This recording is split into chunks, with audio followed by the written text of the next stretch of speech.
Great. Hello, everyone. Good morning, good evening, good afternoon. So, we are in our Feb session, and we have three wonderful speakers with us. Before introducing them, I would like to talk about OWASP, Women in AppSec, and InfoSec Girls. So, both the communities are actually global communities wherein we want to promote women in InfoSec. We want more women to be part of InfoSec. So, as part of that, we connect with other communities as well, and we provide trainings, we provide sessions, and we also go to schools to provide information security training and understanding about how to get a step into the field. Or if you are new person, let's say if you are a school girl, you have no clue what information security is all about, and you are handling a phone. So we give awareness about that to the middle school girls or middle school kids. Apart from that, we've been to multiple conferences in the past few years. Wherein we have given free trainings, and we are also providing the same in the upcoming conferences. So there's one which is coming up is OWASP Seasides, and we've got like huge registrations for all the trainings, and then people are coming back and asking that can I come. So you all can come to the training, any workshop. It's all free of cost, and also uh, there's no fee involved in it. But the main thing you have to remember is it's first come first serve basis. So please come early and grab your spot, and you'll be able to enjoy the training. Apart from that, there are close to 200 registrations for the women training. So this training will be conducted by four speakers. Apart from me, all the details are updated on the site. Even the venue details are updated on the site. Email has been sent to everybody. If you still haven't got it, please feel free to drop a note to me or Prashant sir, and we'll be able to respond back to you. Any further queries about the session, or if you want to speak in the tech talks, feel free to drop a note to us. Our details are listed on the OWASP Women in AppSec page. You can take a look at that and see what we are doing, where all we're going to be coming up. And if you want to volunteer also, we would be happy to have you on the team. So this is about OWASP Women in AppSec and InfoSec Girls and the things that we have. So we have today Shruti Rupa, Zoe, and Abhi, and I want them to introduce themselves. First, we will go with Abhi. I will share. I'll give it over to you. Thanks, Vanna. I hope I am audible. Oh yes, you are audible. Okay. So, hi everyone. This is Aarti, and thank you, Vandana, for having me. And I'm also part of OSVIA and InfoSec Girl community. As for myself, I've been working as an ISM for almost 2 years now in TCS. ISM is Information Security Manager, and as part of our role, it is very important to conduct audits, security audit, and to investigate information security incidents. Okay, so today I would like to take this session on security audits and compliance. So let's go ahead. I'll be sharing my screen now.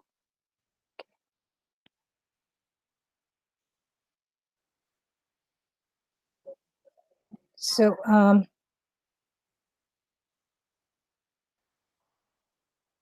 let me know, Vanna, if it is visible. Okay, sure. Is it? Not yet. We're still waiting. So you just need to click on the green icon on your left. Yes, I did. There's an arrow. As soon as you click on it, it'll take some time to get shared. Yes, Awesome. we can see it now. Great. Great. Okay. So, starting off, this is the introduction slide. So, I'll be talking about security audits and compliance. So, now to talk about it, there are several standards available nowadays. out of which ISO 27001 is more standardized. So it is there worldwide, and most of the clients want you to have this standard. So even the organization I'm working in is ISO certified. So I'll be talking about ISO. Okay. One thing to note here is, although these standards are different, there's not much difference in the way or in the checks that we implement while applying these standards. So even if you know ISO, you will be able to relate if you are studying any other standard. Okay. So this is the agenda for today. We'll be going through terms and definitions, information security pillars. Then we'll talk about security audits and compliance, types of audits, how to conduct a security audit. Then we will talk about ISO 27001 2013 standard and what is the framework for it. Then conclusion, and then the references. So, in the first slide of terms and definitions, we see ISO. So, ISO is the International Organization for Standardization. So, now even I am confused why it is not iOS and ISO. So, if you can comment in the comment section, it will be great help. Moving ahead, so ISO defines standard for everything. Okay, so not just the security compliance or any other compliance, it has standards for everything worldwide, out of which 27001 is for information security. Going ahead, we have ISMS, that is Information Security Management System. Now, this system is the core structure, we can say, that is implemented in the organization. So, starting from having security policies or having the process how to abide by these policies, or your audits conducted, or the controls identified and implemented, everything is an integral part of this ISMS system. Okay, going ahead, we have security policies. This is the foundation for any company to run their security or implement their security in the organization. So, going ahead, we have NC. So, it can be called as non-conformity or non-compliance. So this is an end result. So when an auditor is going to conduct an audit, and as a result of this audit, we find some gaps in the system, or we find major gaps basically, which can hamper company's reputation, okay, or make it liable to all the vulnerabilities and threats outside. Then we give non-conformity, that the auditee has to take action on, and then it can be closed. Okay. Then we have observation. Now these are given for minor gaps which should be mended, or which can be mended in a longer period of time than compared to an NC. Then we have recommendation. As it is written, an auditor can provide recommendation to the management for every observation. So this is given on top of an observation. Through it, a person will know how to implement or how to mend a certain observation or non-compliance. So this is given from the auditor's end. Going ahead, we have audit report. As it is clearly mentioned, it is the end result or the deliverable of the auditor. So whatever auditor has found, whatever artifacts they have checked on, or whatever is the gaps which have been highlighted in the audit, can be mentioned in the audit report. So no matter what profile you are working in the information security platform, you have to be aware about the three pillars of information security. So these are the foundation pillars on which everything that we do in the field of information security is dependent upon. So talking about confidentiality, it is confidentiality is a feature that ensures that none of the confidential data is accessible by any unauthorized person. So, anyone who has access should be authorized to have access to that information. Only that person should be given the access. Coming to integrity, integrity is a check that the data that has we are processing on is unchanged or is not hampered by any other means, which can be any cyber attack or any gap in the system. So integrity of the data ensures that there is no change in the data throughout. Coming to availability, it ensures that whenever anyone wants to access a data, it is available at any point of time and in the format it is required. So all these three things we have to ensure while talking about information security. Now, coming to our next slide, we have introduction. First of all, we'll talk about security audits.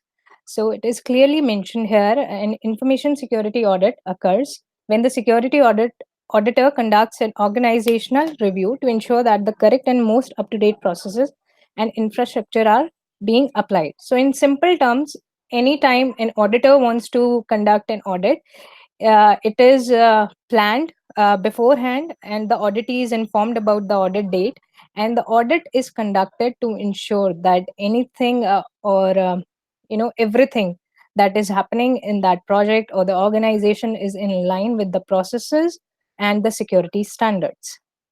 Okay, again, audits are a great means to measure the information security performance against a list of criterias. Now these criterias we will be talking about in the other slides. Coming to compliance. So, compliance is basically the end result or the result we are trying to achieve by conducting these audits. So, when we talk about compliance, since we will be talking about ISO 27001, we will see how to get compliant to ISO 27001 standard. However, if you are talking about other compliance standards, then you have to follow their own criteria or their own checklist. Let's talk about types of audits. So, majorly, we have two types: internal audits and external audits. When we talk about internal audits, they are baseline for external or formal audits. So whenever you conduct an internal audit, it ensures that the project or the relationship or your organization is already prepared or already in line with the criteria that has been defined for security standards or the policies of the company. And so when external audits are performed, you are already compliant to all these criteria. So it becomes easier for an auditee to be able to present artifacts. Next point is performed by a team of internal auditors, team members, etc., who knows organization policies well. So, of course, since it is an internal audit, only the people who belongs to the organization will be performing this audit.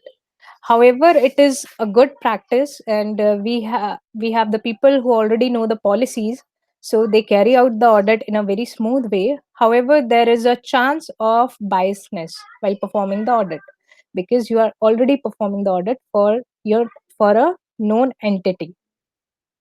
Going ahead, these internal audits are cost effective. You don't have to hire anyone, and these are more consistent.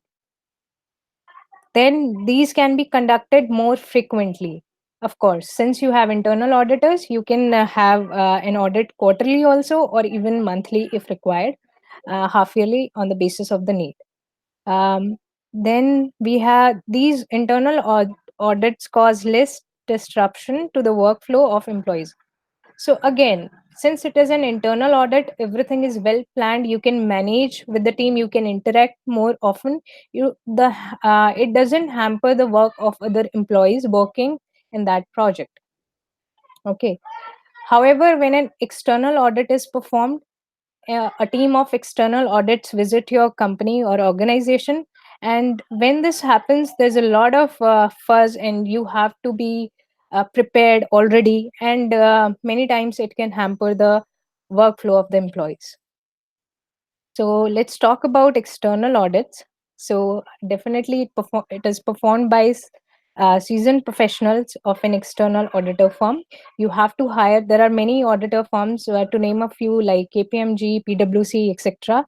So you have to hire a firm to perform these audits for you. And when a successful audit is performed, you will be given the certification. For example, if it is an ISO audit, you will be ISO certified, and so on and so forth.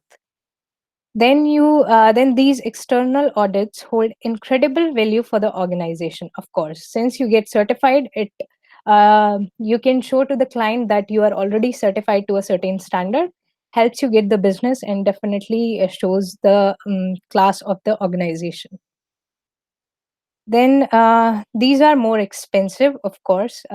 External audits are more expensive. You have to hire someone, but these audits are free from internal bias. So these, since these are more formal audits, external parties involved, these are less biased, and everything comes out clearly. Going ahead, now we'll be talking about conducting a security audits. So I've given certain steps here. So starting from the first one, it is initiating an audit. So the first job of an auditor is to inform the auditee about the audit plan and the date or the scope of audit. So if I am an auditor, I will be telling the auditee that certain date, if it is comfortable for you, I would like to perform a security audit, and this will be the criteria of or the scope of our audit. We will be checking you on these many points. Then, if the auditee confirms, we can schedule a audit without whenever like most of the team is present and all the artifacts are in place. That is the day we can collectively decide to have to conduct this audit on. Going ahead, we have to preparing audit activities. Now here we have to ask the auditee to share some relevant artifacts based on the criteria we are checking them on.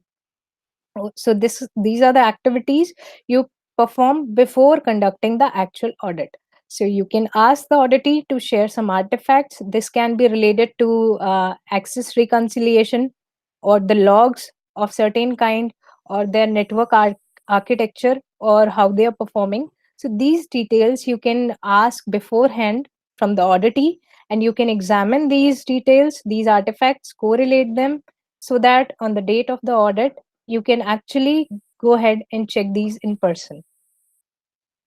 So then comes the conducting audit activities. So this is the date of the audit. When you reach the auditee and you perform the audit, you check the findings that you have from reviewing the artifacts. You check other certain parameters which you can check real time in the audit, and all these findings you can jot down roughly, or you can prepare a report at that time, and you can discuss it with the auditee as well. You can inform the auditee what are the gaps you have seen and how they can be mended. Going ahead, we have preparing and distributing the audit report. Now this is one of the most important part.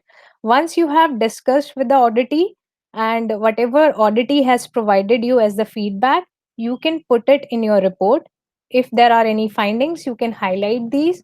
If there are any ncrs, you can also specify them in any different color, or you can also put in the recommendation or observation that you have spotted, and then you have to share this formal report with the auditee to take action on. Then completing the audit, then you have to complete the audit, that is, you have to submit the final report. So once you prepare any report, it can be the draft one or draft two of the report, and when the auditee shares the artifacts with you, additional artifacts, you can change the report, and once you reach the conclusion, you can share the complete audit report with the auditee, that is the finalized version of the report, and you can close the audit in a formal way. Last is completing audit follow-up. So this is done when you have given certain ncrs or observations to the auditee. So now auditee has to take appropriate action to in order to close these ncs, and once these are done, they have to share the artifacts with you in the specified timeline. So this process of closing NCs, we call them as completing audit follow-up. So this is a ongoing process. So now let's talk about ISO 27001 standard. Uh, the last release was in 2013, so I'll be talking about it. So let's talk about why ISO. So why not any other standard, right? So ISO 27001 is an internationally recognized certification standard for information security management systems. So as I already explained before, it is something which is internationally recognized. So it is a kind of a benchmark for the protection of sensitive information and most widely recognized and customer valued certification. Now this word is very important. It is customer valued, so maximum of the customers at least want any organization to be ISO certified in order to share their confidential information with the vendor, that is your organization. So again, since it is a benchmark, it is the baseline standard which can be followed worldwide, especially for the multinational companies. It is one of the best standard to be complied by. So we have ISO framework. Now there are several clauses in the ISO, 18 to be precise, and first four are regarding the introduction. Starting from the fifth clause, we have all the clauses mentioned here. Now these are the categories in which ISO framework is divided into, starting from your security policies or organization of information security or assist management. Everything is an integral part or a check in the ISO framework. So everything, each one of these categories should be checked while having this audit based on the ISO framework. Let's talk about all these criterias in detail in the coming slides. So starting from the first, information security policies, as I have already explained in my term slide. Okay, so there we talked about security policies. Again, security policies provide a baseline actually to implement the security controls in the organization and how these should be maintained or checked, or how many times these should be checked. What is the standard? Everything is written in the security policies. Again, our security policies also help the auditor to in defining the audit scope. So any organization can have their own security policies, and based on that security policies and the ISO framework, we will collectively decide the scope of any audit. Going ahead, we have organization of information security. So this is something like establishing a management structure to initiate and control implementation and information security operation within organization. So to talk about it, even having ISMs or security professionals or security spokes in an organization is part of this organization of information security. So it includes having a team of security professionals that collectively work in order to implement and check on these security controls. Okay, so collectively they are known as Organization of Information Security. Going ahead, we have human resources management.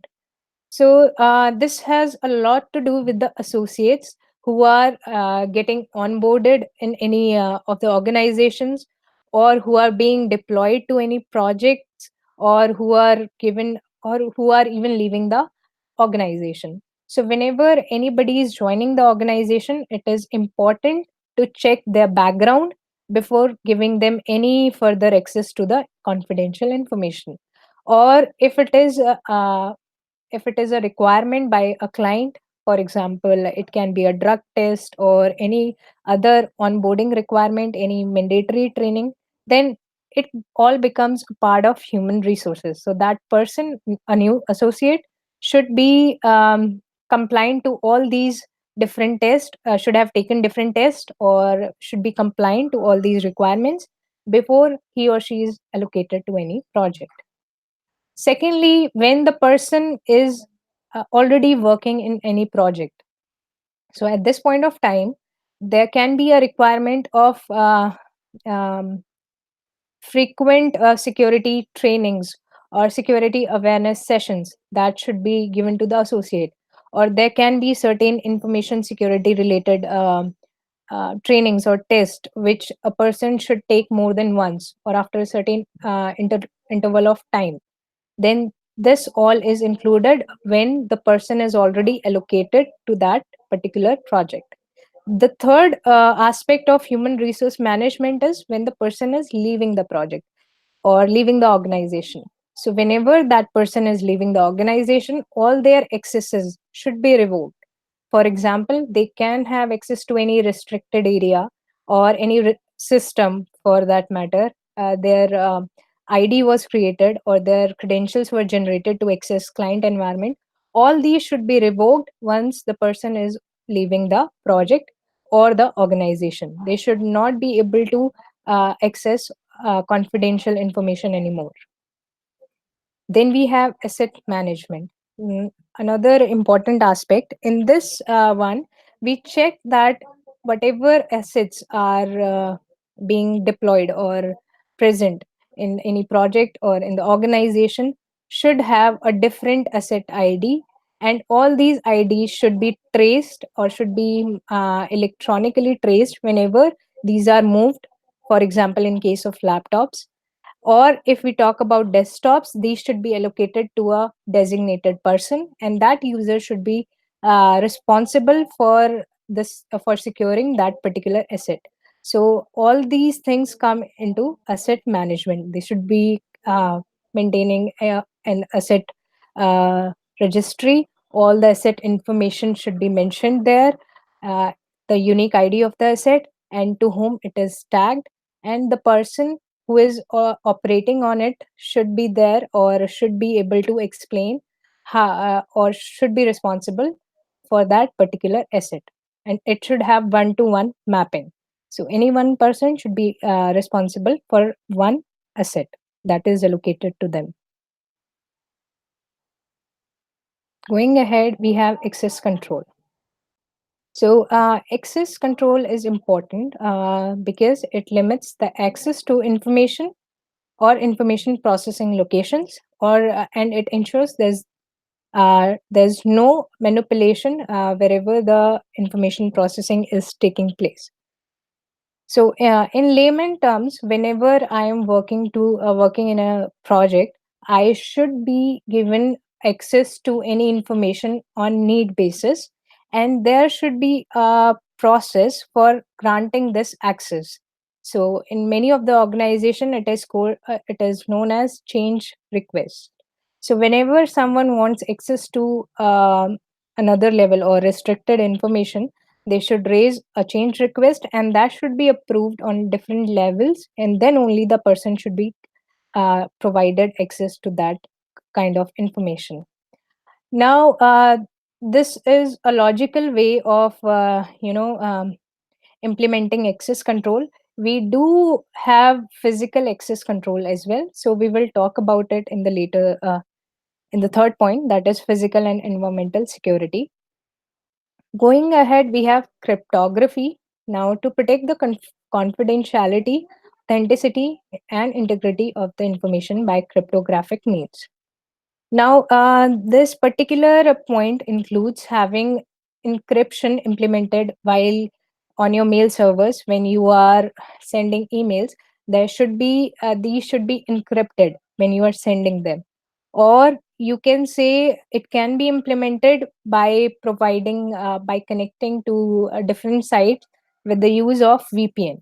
So VPN is another way to implementing cryptography while communicating to another site or another network.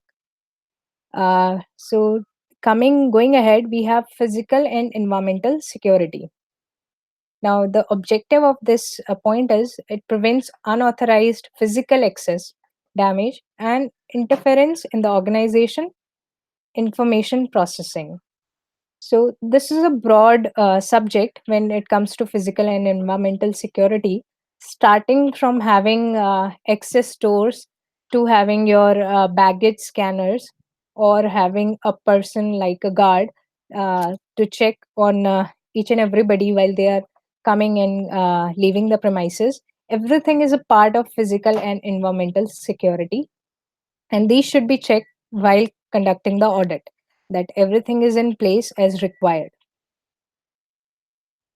Going ahead, we have operations management. So this ensures correct and safe operations of information security. So now this includes media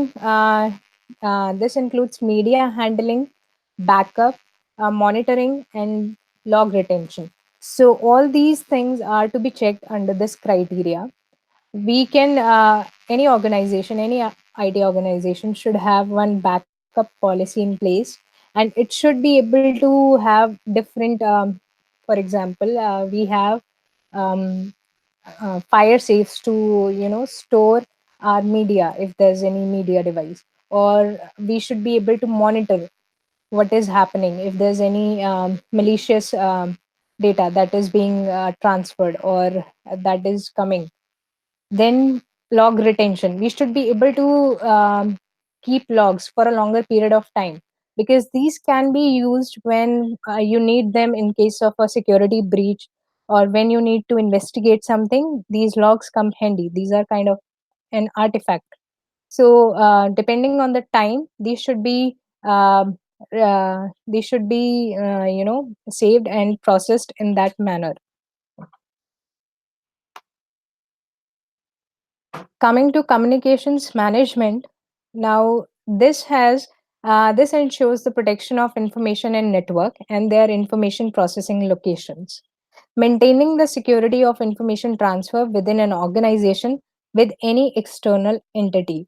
Again, this is a part where an auditor should check if all the projects are running on a dedicated VLANs or different VLANs. This ensures that all the networks are isolated from each other.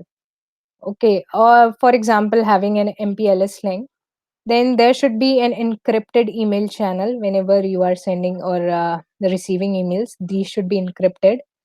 Or we can say there should be different or dedicated networks, just to ensure there's no uh, the IP or the network is not exposed to the external or different networks, or any external um, uh, you can call, is not exposed to the internet. So that comes under communications management. Going ahead, we have system acquisition, development, and maintenance. So here comes the part, what you call as VAPT and application security. So while building any application, it is important to incorporate security on each and every step. So a different to check how secure is an application, we can have VAPT and check how, if it is vulnerable, and if it is then what are the changes we can make to the application to ensure it's in the great form. Then we have supplier relationships. Now it ensure the protection of organizations assets that is accessible by suppliers. This is basically where we talk about third party contracted contracted associates or the vendor associates. If we have hired any vendor associates, what level of access they are having on our assets, on our data, on our systems, and if they do, how it is being captured and how it is being monitored when they are accessing this sort of information. So this comes under the policies where we define supplier relationships and how they should be handled. So for this, we can check how anybody is entering especially the vendor associate, how they are accessing our application, what kind of accesses they are being provided, if it is something sensitive or if it is access to any restricted resource, how it is being monitored and managed. Going ahead, we have information security incident management. Now, this is one of the very important aspect to look at, because whenever there's any security breach within the organization, or if you get any triggers that anybody has tried to access sensitive data or leak sensitive data, then these kind of triggers arise. And being an auditor, you should be able to check in how what was the response time, what were the actions that were taken to prevent further data leakage, and how was it mended, what were the actions that were taken against the violator. All of this comes under information security incident management. Or you can also check what was the root cause of this incident, and if the root cause is being identified, then um, what are the precaution or the measures they have taken against it. Then going ahead, we have information security aspect of business continuity management. Needless to say, this is very important aspect, because whenever anything happens, anything, it can be human disaster or it can be natural one, you have to keep going. So to continue the business, first of all, any organization should have a BCP in place, that is business continuity plan. Now this plan will highlight all the points or all the processes that can be taken or that can be done in order to keep the business going even after a disaster occurs. It also now having different kind of drills like simulation drill or fire drill, these are also a part of ensuring that we are well prepared for the future disasters. Also having in the if I talk about a project level, a project should have any a secondary link. If the first link goes down, the project should be able to run successfully without any hindrance through that second link. Or if I talk about broader terms, then we should have a cold site in place.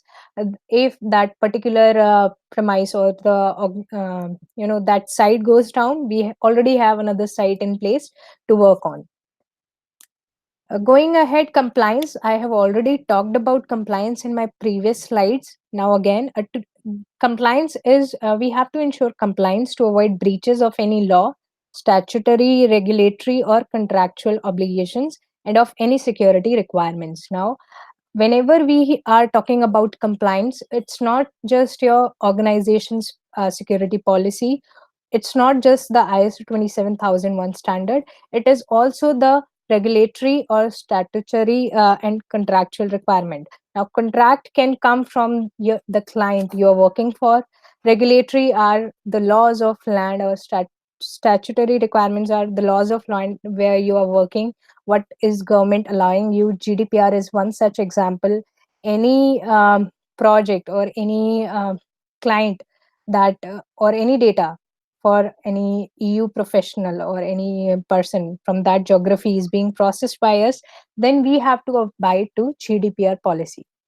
So, keeping all this in mind, we have to talk about compliance. Compliance is not just having one criteria in mind, it has to consider all these things together, and then we talk about compliance. So while auditing, you should check how many things out of these are applied on that particular project or organization, and then we should audit accordingly. Finally, the last slide, let's talk about the conclusion. So, first and foremost, security audits are about fact finding and not fault finding. So, of course, this is a very common misunderstanding that auditors are being presumed as people who are coming to an auditee to find faults, which is not true. We auditors are just trying to help an organization to perform their best self, to be in line with all these requirements, and to be compliant with any standard which is applicable for that organization. Now, correlating the audit artifacts is one of the important skills of an auditor. Needless to say, whenever you are auditing, you may not be able to see a clear picture by just looking at one artifact. So, being an auditor, you have to be precise, you have to be mindful that you take care or take into consideration more than one artifact, check the dates, check the compliance on based on more than one artifact, and definitely in that way you will be able to see clear facts or find more gaps in the process. Now, going ahead, audits are pivotal in identifying the scopes of improvement. Again, if there are no audits conducted, nobody will know what are the scopes of improvement or where they are lacking. So definitely audits are important that way. Internal audits ensure compliance to the organization's or client's security requirements, paving a smooth foundation of external security audits. Again, we talked about it in our previous slides. Internal audits provide this ensure that the organization is already compliant before any external audit occurs. So to say organization will always have all those security artifacts in hand for any external audit. Security policies for any organization provide a baseline to identify the audit scope.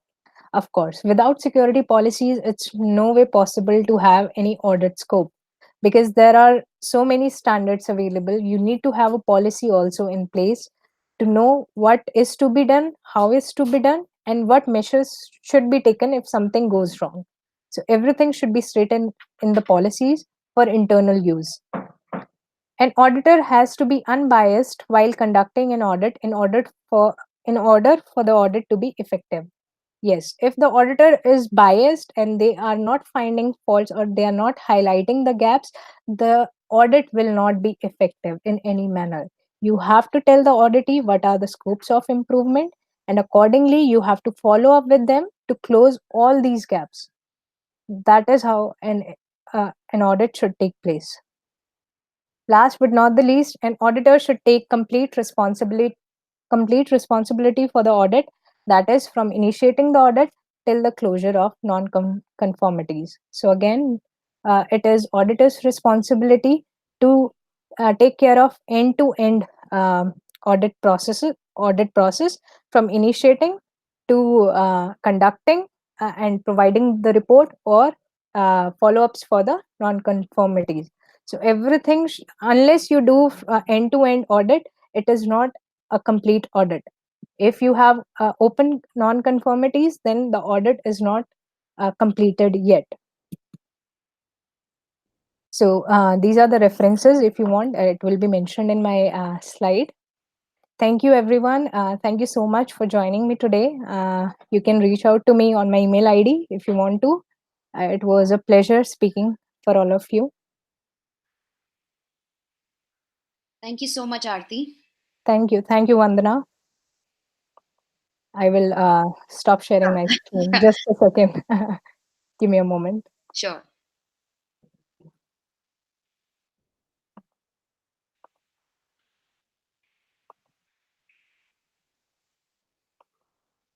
Thank you, Aarti. It was a great session. And the next session is Thank from you. Zoe. Zoe, Thank you. what to you? I think you are on mute. So, Aarti, I don't see any questions at the moment. If there will be any, I will let you know and then we can take up those questions. Sure, sure. Yeah, Thank you. thank you.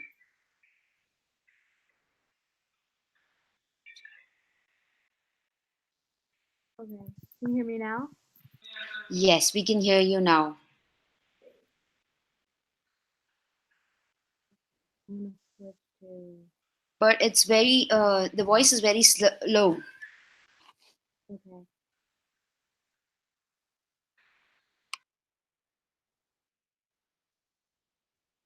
So how can you switch the presenter to me? Okay, so you need to click on the green icon on your left that says, that's an arrow. Okay, great.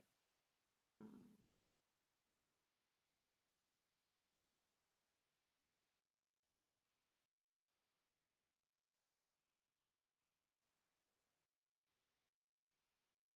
okay, I'm sharing you now. Okay, great. You can all see. Um,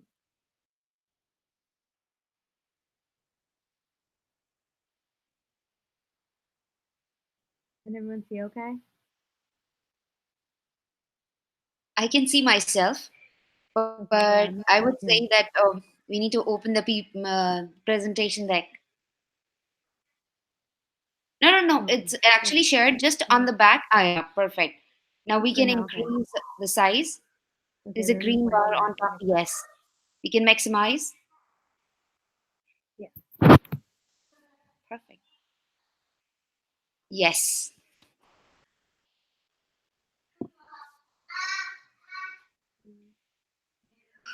absolutely. Okay, so I'm gonna give a brief introduction to Nmap, and while I know uh, hands-on tutorials are really the most effective at the end of the day, Nmap would take a while to do the demo scan, so I'll refer to some great links afterwards. Zoe, your voice is very low. Okay. Is it better now? Yes. Okay, great. So a brief overview of Nmap, including one of its new features. Okay, so Nmap is short for Network Mapper. And it's a reconnaissance tool and or a footprinting tool for the entire network for discovery of OS detection, version, host, port. And one of its exciting new features is a scripting engine feature written in Lua, which is good because it's a good language memory management, interpreter based on ANSI. Common uses, in a few other intrusion detection systems and game development. Just, a brief, if anyone's interested in that, different programming languages and their uses and applications. Port scan. So a quick overview of port scanning, which is, where I'm going to give the heaviest intro. Port scanning is scanning one target, which could be an IP address, a range of IP addresses, or website. And Port Suite is scanning multiple hosts. And, port scanning, you can scan for multiple IP, TCP layers, and so in terms of how to interpret results and the type of in the general classification is open or accepted, closed, denied, or not listening, filtered, dropped, blocked, which has to do with both access and whether or not it gives a response, and also whether the response will be that any given port is open or closed.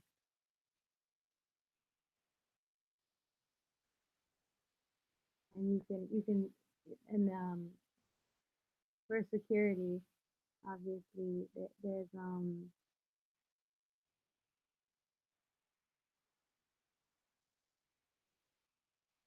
being able to monitor activity, including, sorry, my mouse is being a little, so monitoring activity on the network and possible intrusions and security features, and being able to know what's open or accessible is very important to either a tester or a hacker. And so here, an overview of the list of ports, and for those of you who are unfamiliar, and you can scan for a medley of these, which ones are open, which ones are accessible, which ones are closed within the network or the IP range.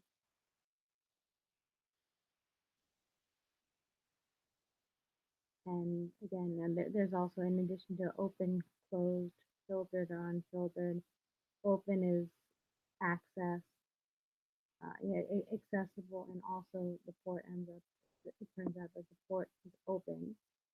Closed state is also accessible but not open. Filtered is you don't even get a response, you don't even get a reply as to whether or not it's open or closed. And then open, filtered, closed, filtered, also, which is, in general, kind of get the idea of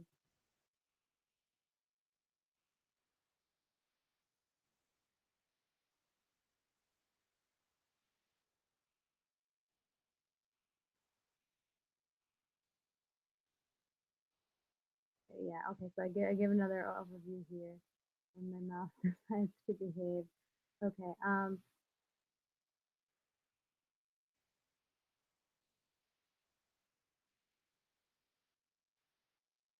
okay, so open state is actively accepts TCP connections, UDP datagrams, and HTTP associations.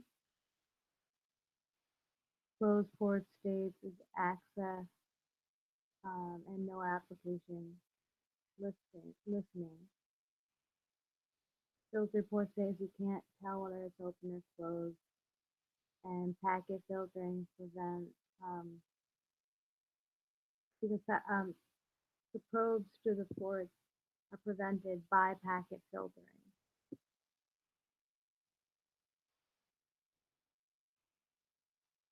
And then unfiltered ports is also, port is accessible, but Nmap cannot tell whether it's open or closed.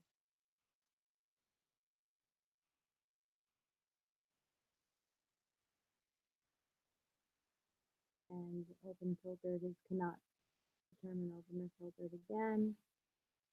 And, and cannot determine whether it's closed or filtered.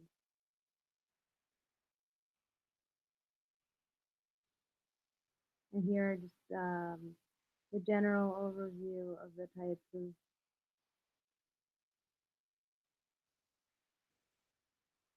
scanning.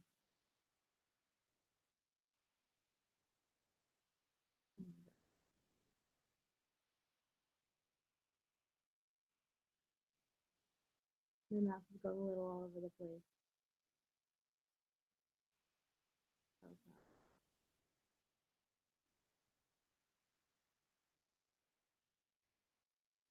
But in general, if you want to get a good demo, I can show you an example of what can do if you hold on for a moment while I get up Kali Linux. Again, it's slow,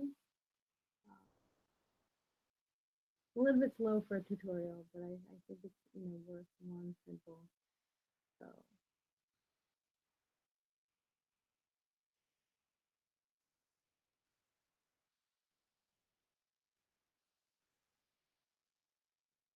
So and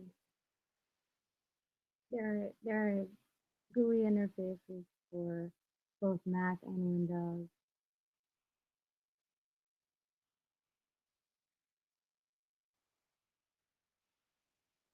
And also Kali Linux or Parrot OS has it built in.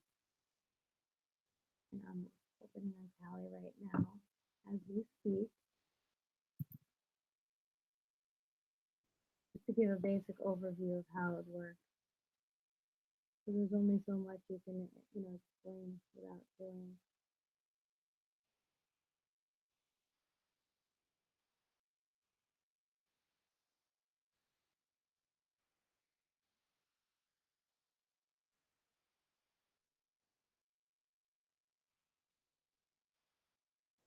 Booting. And you can save your output to various files. You can put it as grepable output.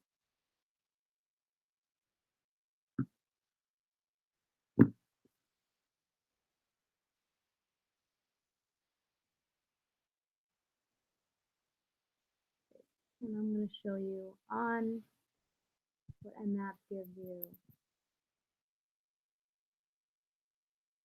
Nmap gives you provides a testable website as a target.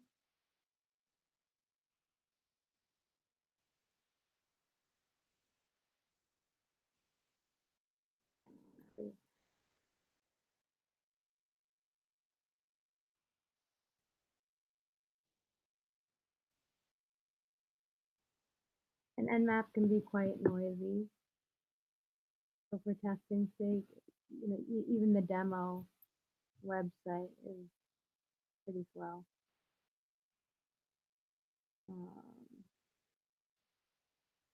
But again, you gotta make sure that you remain compliant and don't break any laws in the process. There are great learning resources out there.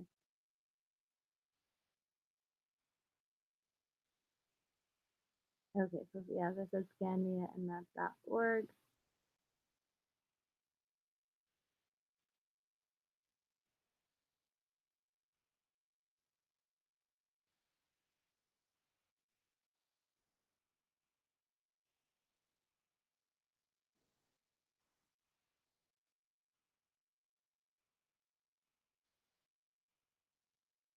Great. Okay. I'm gonna do the basic and map.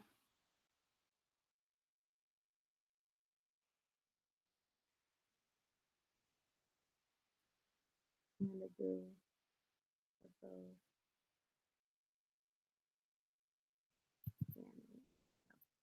and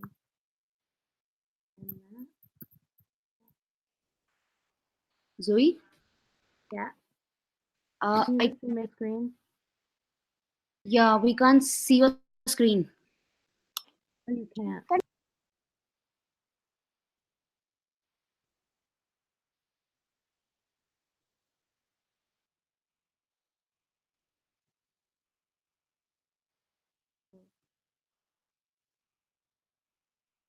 Okay.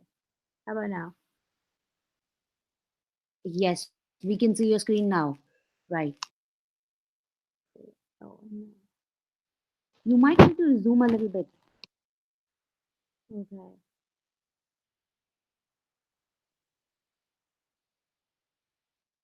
Yeah, that would help. Okay, great.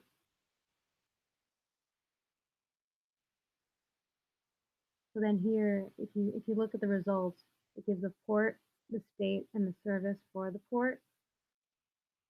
And if you look up, and anywhere, you search for a list of common ports, then you'll find these as some of them: SSH 22, HTTP 80, etc. And the default is to scan 1,000. The, the, the default is 1,000 ports to be scanned. So you can also specify otherwise.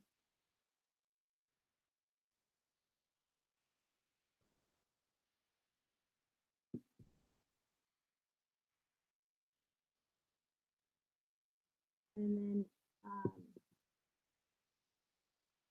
guess this is faster than we thought.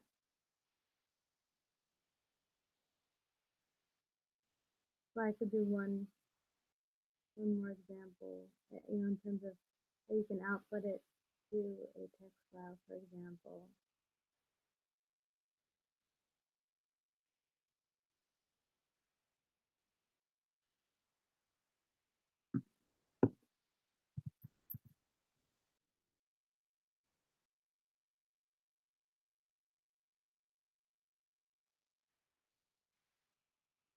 And again, there's so much you can do with Nmap. It's difficult to kind of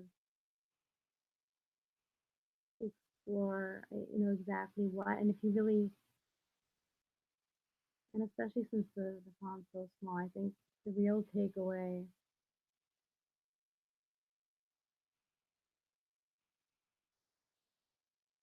the real takeaway is, what you can do once you get IP address information, and once you can get various access on the port, and then at some point when you get advanced, you can lead to geolocation information based on the IP addresses. You can really find out a lot throughout the entire network, and it's a very powerful tool. And yeah, I will share further links at the end.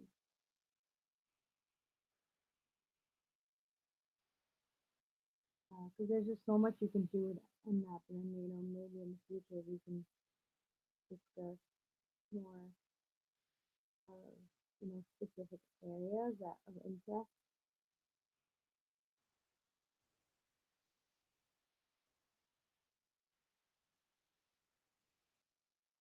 And so, yeah, that's about it because and then maybe we can next time go ahead with new features such as the neural machine or any of them.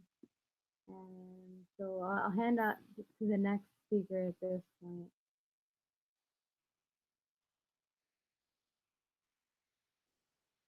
And that would be Shruti.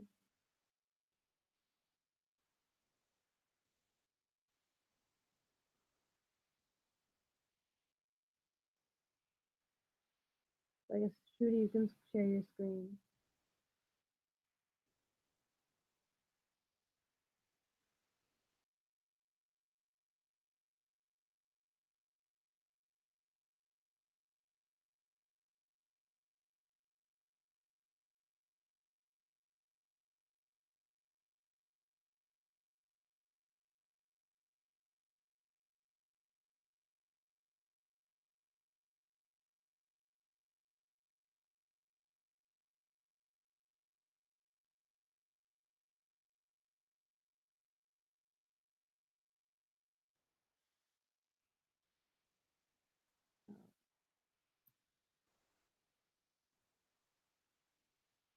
Shruti? Great. Can you hear me now? Yeah. Right. Nice. No problem. It was good. Thank you. It was your first session, and trust me, it was very good. There's a lot there, and it's very different. True. Yeah.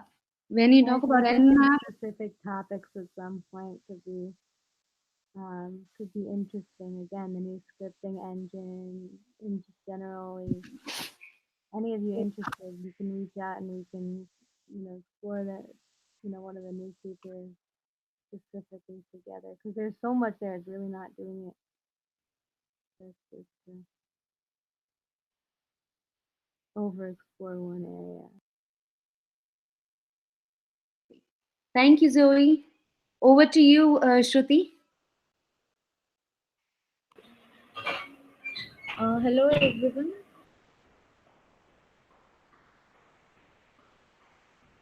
Hello, Shruti. Hello, am I audible? Yes, you are audible. Yeah, so I am.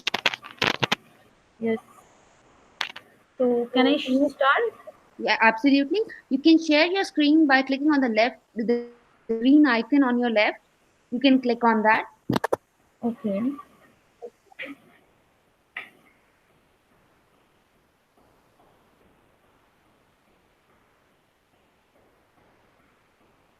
Uh, can you see the slides?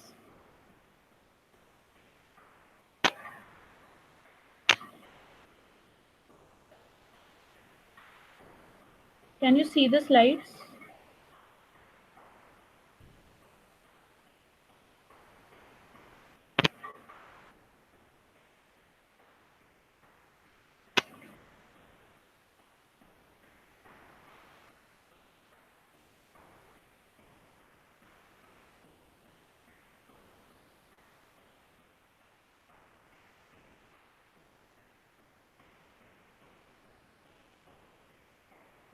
I can't hear you.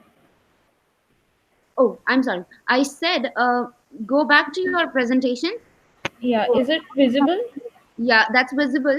But I would say make it a bigger one on the right hand side. Yes, that's right. Full screen. Okay. Sorry. No, it's okay.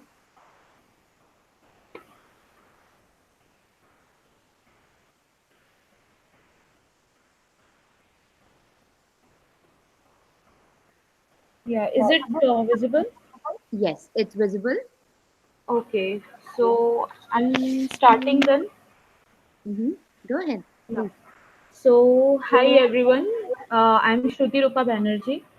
I am currently working as an associate security consultant in Pune in Secure Layer 7. So here I am actually starting with the basics of server-side template injection. It is one of the very critical vulnerability in web applications. So I'll start with the very basics.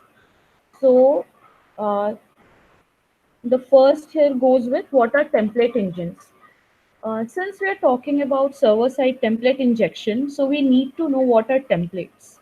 So what do we know by templates? So they are nothing. So see, different web applications have different requirements.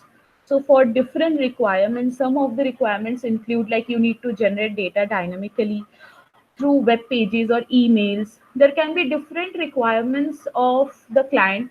So accordingly, we have to create the web application, and if the applications are generated dynamically, and I mean the data is getting generated dynamically, so we have certain template engines for that. So that is the reason we use template engine. So it is easing our work. So I'm directly jumping into server-side template injection because we don't need to know about what are template engines correct entirely.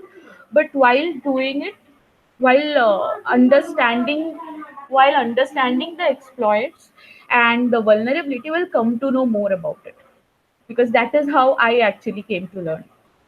So see, since I told you about template engines, so if you are able to inject some malicious content and it is getting executed at the server side in any way, okay, you may perform a remote code execution or you may perform any kind of execution, you never know.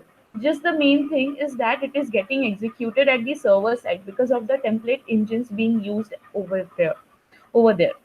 So if you are giving a malicious piece of code, it is getting executed because of the template being used, then you can consider that it is a server side template injection. And server side template injection may result into execution of commands because it is server side. We all know that server side vulnerabilities are at a critical risk. So what is the first step towards detecting an SSTI, server side template injection? So basically the first thing is enumeration. We have to perform certain information gathering. We have to enumerate the entire application. Anyhow, we have to find out whether what kind of technology is being used behind. So how do you do that? You most of the time what we do, we see errors are our best friends, right? So whenever we insert certain kind of malicious code or just special characters, any kind of special characters, we see how our server is responding. So mostly unusual behavior. If we are seeing any kind of unusual behavior, we get to know that yes, there is something with the application. Next is errors. Errors are something that hackers or security consultants always aim for. So errors we have. Third thing that most of the time we do for detecting server-side template injections are mathematical expressions. We see if mathematical expressions are getting executed or not. How do we do that? Ways to detect? See, you cannot detect at once. You have to keep on giving different kind of commands so that you can understand. And for us, we have Google, we have GitHub, we have Google, through which we get to know about different payloads that are being used. But we are not supposed to do it like a script kiddie. We have to understand what template is being used, how is it executing it at the server side, and how we can further exploit it, because ultimately our aim is to perform remote code execution. So sorry these are certain ways how we are detecting. So we will see that is 4 into 6, the mathematical expression, the operation, is it getting executed, is it giving 24? Similarly, we try different ways. Based on that, we detect, we understand, okay, this is how it is getting executed. And we have payload. I've given the link for payload, all the things, from where also you will get to know about what all different ways are there to detect an SSTI. So what's next? So we have to now figure out the templates used at the backend, right? You came to know that some one of the way through which you are able to detect, you are able to execute the expression, mathematical operation. You are able to execute. Next, we have to find out what template is being used at the backend. This is a very simple one. See, this is when Portswigger had come up with this thing, and you can easily get it, this picture, from where you can actually understand there are different template engines that are used by the server side. Okay, now depending upon the kind of languages that you're using, like if you're using PHP, you can go with Smarty. If you're using Java, you can go with FreeMarker.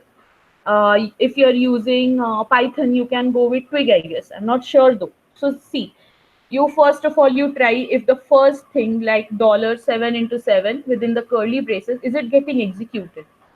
If yes, it is getting executed, you perform the next step. You keep on performing the next step till you understand what is the template engine that is being used at the server side. Okay, sometimes it is not necessary to get executed. Sometimes it is quite difficult, but you'll have to keep going on doing so.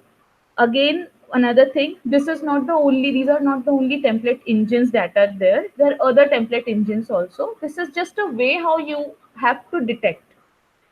Okay, so you just solve you try certain mathematical expressions, and based on the server's behavior, you are able to detect. Now, based on the template used, now suppose you have come to know that Jinja is used, Twig is used. So now once you're able to understand which template is being used at the server side, you'll come to know like, okay, this if it is using FreeMarker, you have come to know that it is using Java maybe.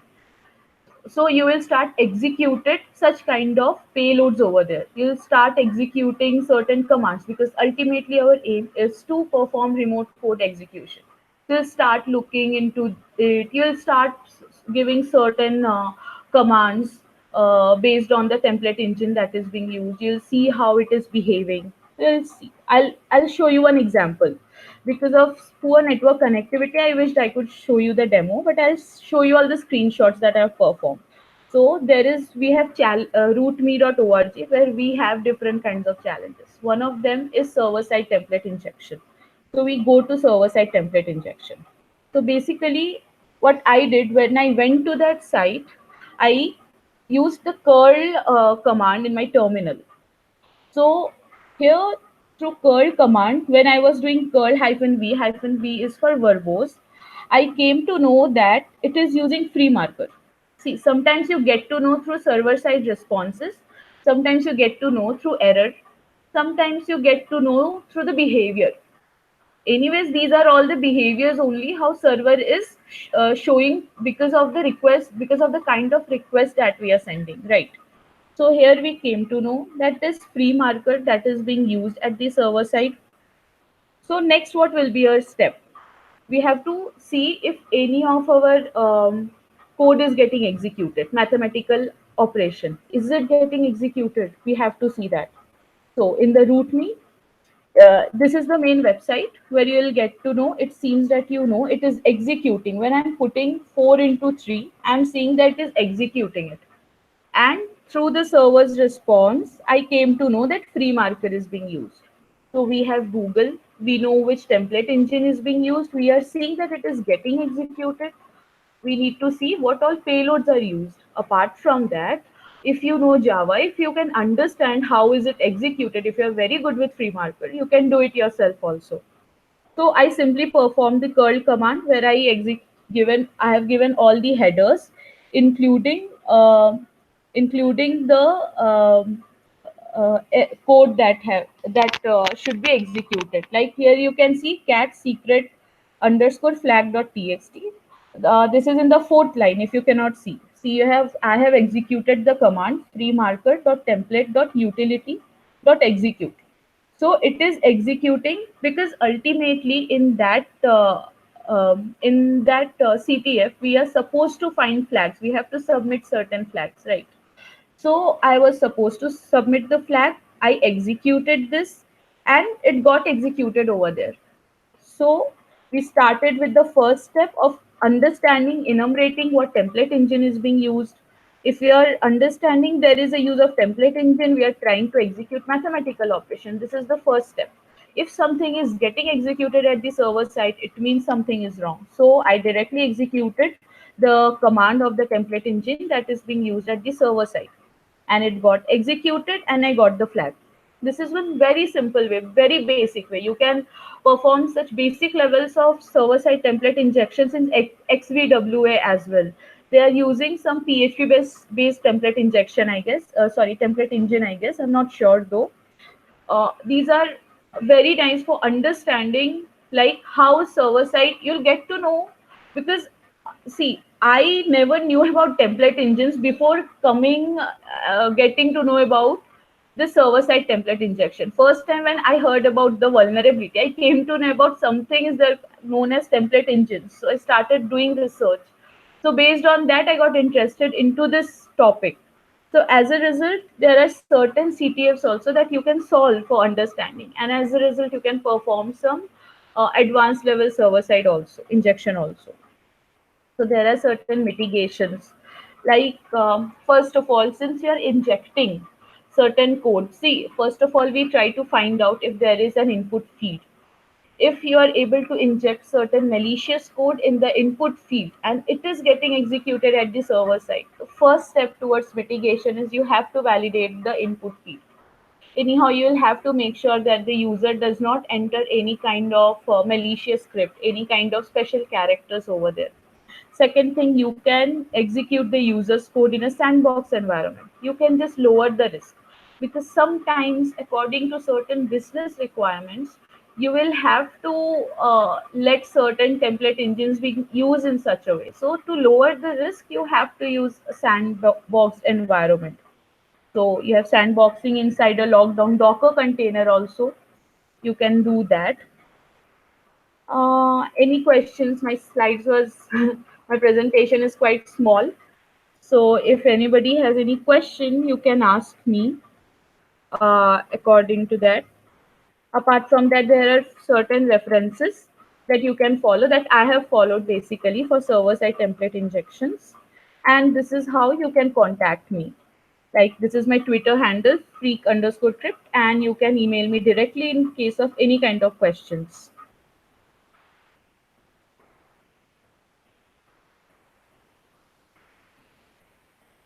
So is there any questions?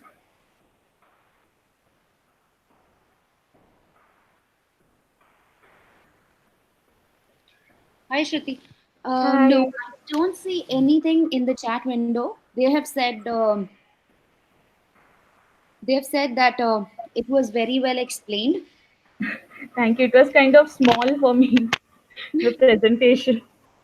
Yeah, let me just ping through the links Yeah, in yeah. the chat window for both the presentations. Hmm. And for Nmap, we will be sharing tomorrow. Yeah, I have already shared the PPT with you. Yeah, I'm just sharing it with everyone so that they can take a look at it.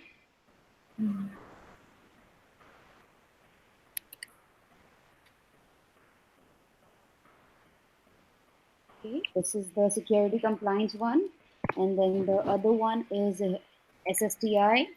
Mhm. Here you go. So it's in the chat window. You can take a look at it. The video is also live. Yeah. Uh, as soon as I will stop broadcasting, the video is available for viewing. Anyone can, it's recorded, so anyone can go back and take a look at it. If you still have any doubts, feel free to reach out to us. Shruti Rupa has shared her details. Even Aarti and Zoe have shared the details. Feel free to reach out to the press speakers over Twitter or LinkedIn. So it was a wonderful session. Thank you so much for joining us today. We will meet in the second week of March for our next month session. If you want to speak, please feel free to drop a note to me. Thank you so much. Have a good day. Thank you. Thank you so much, Vandana. See you.